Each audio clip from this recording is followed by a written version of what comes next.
नमस्कार दोस्तों, कैसे हैं आप लोग। मेरा नाम सौरभ कुमार है और मैं आप लोग को यहाँ पर एनसीईआरटी सार संग्रह क्लास 6 to 12 पढ़ा रहा हूँ।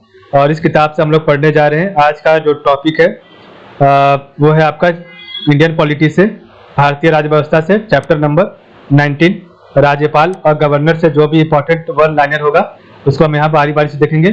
ठीक है, तो भारतीय संविधान में राज्यपाल को मनोनीत किए जाने की पद्धति में किस देश का अनुसरण किया गया है।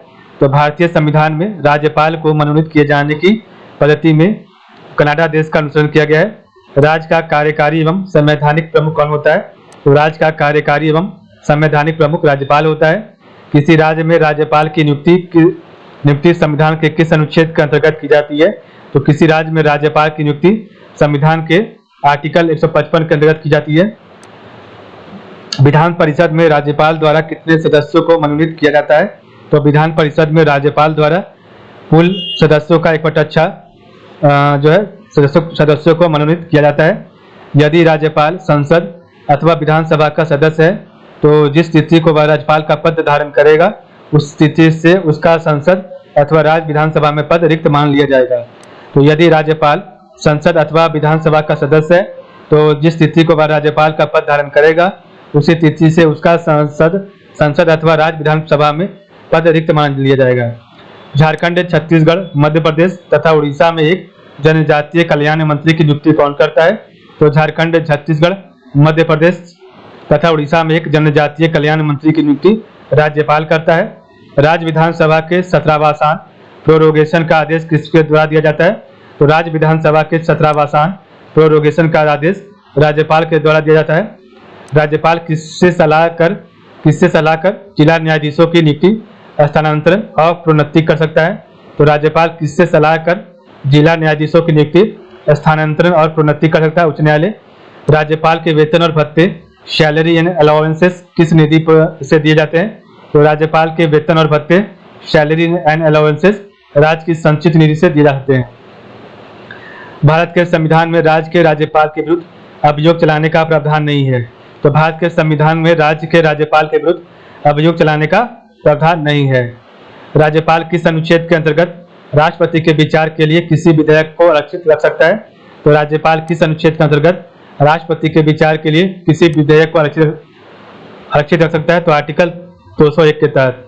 वर्तमान में राज्यपाल का मासिक वेतन कितना है। तो वर्तमान में राज्यपाल का मासिक वेतन मंथली पेमेंट 3.5 लाख रुपया है। राज्यपाल किसके प्रति उत्तरदायी रिस्पॉन्सिबल होता है। तो राज्यपाल राष्ट्रपति के प्रति उत्तरदायी और रिस्पॉन्सिबल होता है। 7वें संविधान संशोधन अधिनियम 1956। तो 7वें संविधान संशोधन अधिनियम 1956 के अनुसार एक व्यक्ति को 2 या 2 से अधिक राज्यों का राज्यपाल नियुक्त किया जा सकता है। राज्यपाल पुनर्नियुक्ति के भी योग्य होता है। तो 7वें संविधान संशोधन अधिनियम 1956 के अनुसार एक व्यक्ति 2 या 2 से अधिक राज्यों का राज्यपाल नियुक्त किया जा सकता है। राज्यपाल पुनर्नियुक्ति के भी योग्य हो सकता है। ठीक है, राज्यपाल द्वारा की जाने वाली नियुक्ति। तो राज्यपाल द्वारा की जाने वाली नियुक्ति क्या है। तो राज्य के महाधिवक्ता एडवोकेट जनरल की नियुक्ति करता है। तो राज्य के महाधिवक्ता एडवोकेट जनरल की नियुक्ति करता है। दूसरा आपका है राज्य लोक सेवा आयोग के अध्यक्ष एवं सदस्यों की नियुक्ति करता है। तो राज्यपाल राज्य लोक सेवा आयोग स्टेट पब्लिक सर्विस कमीशन के अध्यक्ष एवं सदस्यों की नियुक्ति करता है। राज्य निर्वाचन आयोग के अध्यक्ष एवं अन्य सदस्यों की नियुक्ति करता है।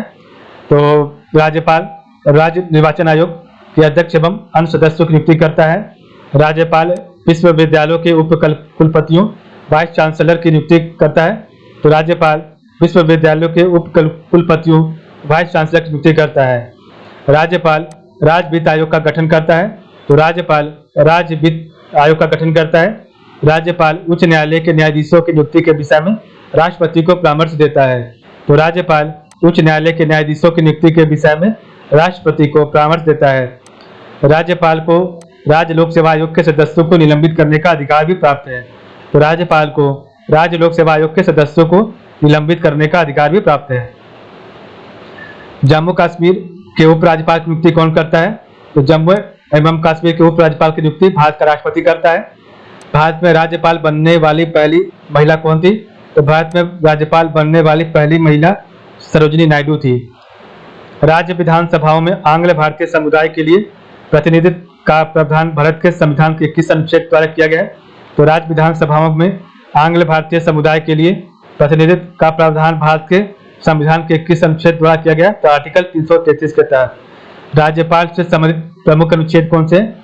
तो राज्यपाल से संबंधित प्रमुख अनुच्छेद है आर्टिकल 153, राज्यों के राज्यपाल होगा। तो आर्टिकल 153 में क्या कहा गया है? तो सभी राज्यों में एक राज्यपाल होगा, ये आपका प्रावधान आर्टिकल 153 के तहत बताया गया है। आर्टिकल 154 में क्या है? तो राज्य की कार्यपालिका शक्ति का राज्यपाल में निहित होना। तो राज्य की कार्यपालिका शक्ति का राज्यपाल में निहित होना। आर्टिकल 160 है आकस्मिक परिस्थितियों में राज्यपाल के कार्य करना। ठीक है, तो आर्टिकल 160 में क्या क्या है? आकस्मिक इमरजेंसी परिस्थितियों में राज्यपाल के कार्य इसमें दिए गए हैं। आर्टिकल 161 में बताया गया है क्षमादान तथा कुछ मामलों में दंडादेश के निलंबन, परिहार या लघुकरण की राज्यपाल की शक्ति। तो ये आपका आर्टिकल 161 में है। तो क्षमादान तथा कुछ मामलों में दंडादेश के निलंबन, परिहार या लघुकरण की राज्यपाल की शक्ति। आर्टिकल 163 में क्या बताया गया है? तो मंत्रिपरिषद द्वारा राज्यपाल को सलाह एवं सहयोग देना। तो आर्टिकल 163 में मंत्रिपरिषद द्वारा राज्यपाल को सलाह एवं सहयोग देना। आर्टिकल 200 में है राज्य विधानसभा द्वारा पारित विधेयकों पर राज्यपाल की अनुमति। आर्टिकल 200 है राज्य विधानसभा द्वारा पारित विधेयकों पर राज्यपाल की अनुमति। आर्टिकल 201 है राज्य विधानसभा द्वारा पारित विधेयक को राष्ट्रपति के विचारार्थ सुरक्षित रखना। तो आर्टिकल 201 है राज्य विधानसभा द्वारा पारित विधेयक को राष्ट्रपति के विचारार्थ सुरक्षित रखना। आर्टिकल 213 है राज्यपाल की अध्यादेश जारी करने की शक्ति। आर्टिकल 233 है राज्यपाल द्वारा जिला न्यायाधीशों की नियुक्ति। सरोजिनी नायडू ने राज्यपाल को सोने के पिंजरे में निवास करने वाली चिड़िया की संज्ञा दी है। तो सरोजिनी नायडू ने राज्यपाल को सोने के पिंजरे में निवास करने वाली चिड़िया की संज्ञा दी है। ठीक है, इस प्रकार हमने देखा आपका वीडियो। ठीक है, आपका वीडियो यहीं पर समाप्त होता है आज के लिए बस इतना ही। कल पढ़ेंगे चैप्टर नंबर 20 स्टेट लेजिस्लेचर। ठीक है।